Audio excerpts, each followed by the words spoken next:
حضرت لوط علیہ حران کے بیٹے اور حران طارح یعنی آزر کے بیٹے تھے۔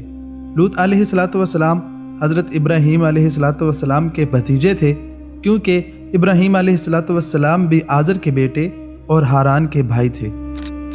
حضرت لوط علیہ السلام سیدنا ابراہیم کے حکم سے ان کا علاقہ چھوڑ کر سدوم شہر میں چلے جاتے ہیں۔ سدوم شہر علاقے کا مرکزی شہر تھا، اس لیے کئی بستیوں پر مشتمل تھا۔ یہاں کے لوگ بہت زیادہ فاسق و فاجر، انتہائی بد کردار اور بدترین کافر تھے۔ وہ راہ گیروں کو لوٹتے اور سرعام برائیاں کرتے۔ انہوں نے بے حیائی کا نیا کام شروع کر رکھا تھا کہ اپنی عورتوں کو چھوڑ کر وہ مردوں سے بدفعلی کرتے اور اپنی جنسی تسکین کو پورا کرتے۔ حضرت لوط علیہ السلام نے ان کو ایک اللہ کی طرف دعوت دی اور اس گندے عمل کو ترک کرنے کا کہا، مگر ان کی سرکشی میں مزید اضافہ ہوتا چلا گیا۔ وہ اپنے اس گندے فعل پر قائم رہے تو اللہ کا عذاب ان پر نازل ہو گیا۔ حضرت لوط علیہ السلام نے جب قوم کو اللہ کی دعوت دی تو دعوت قبول کرنے کی بجائے وہ آپ علیہ السلام کا مذاق بناتے اور آپ کو دھمکی دیتے کہ اگر تم اتنے پاک باز ہو تو تمہیں اس بستی سے نکال دیا جائے گا۔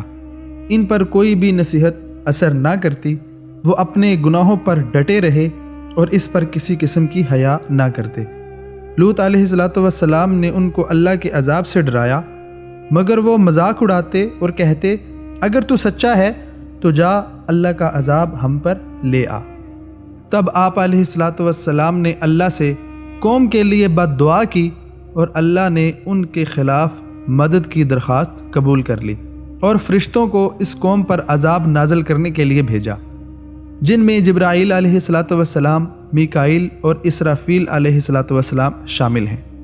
یہ فرشتے خوبصورت انسانوں کی شکل لے کر لوط علیہ السلام کے پاس آئے اور ان کے مہمان بننے کی اجازت مانگی، جس سے لوط علیہ السلام غمگین ہو جاتے ہیں اور سوچتے ہیں اگر میں نے ان کو اپنا مہمان نہ بنایا تو کوئی اور بنا لے گا جو کہ بہت ہی بد کردار لوگ ہیں۔ یہ سوچ کر لوط علیہ السلام نے ان کو اپنا مہمان بنا لیا۔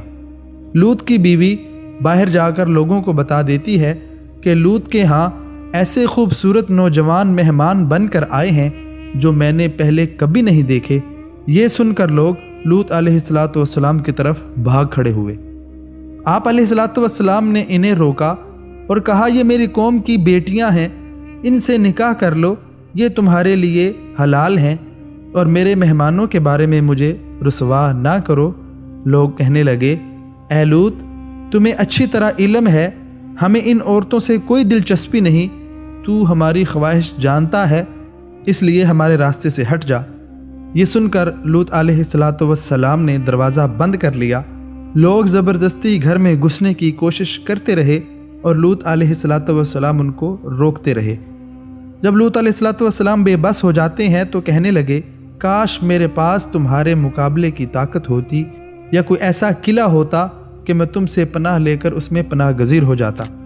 یہ سن کر جبرائیل علیہ السلام بولے اے لوط، ہم تمہارے پروردگار کی طرف سے بھیجے ہوئے فرشتے ہیں، یہ ہرگز آپ تک نہیں پہنچ سکتے۔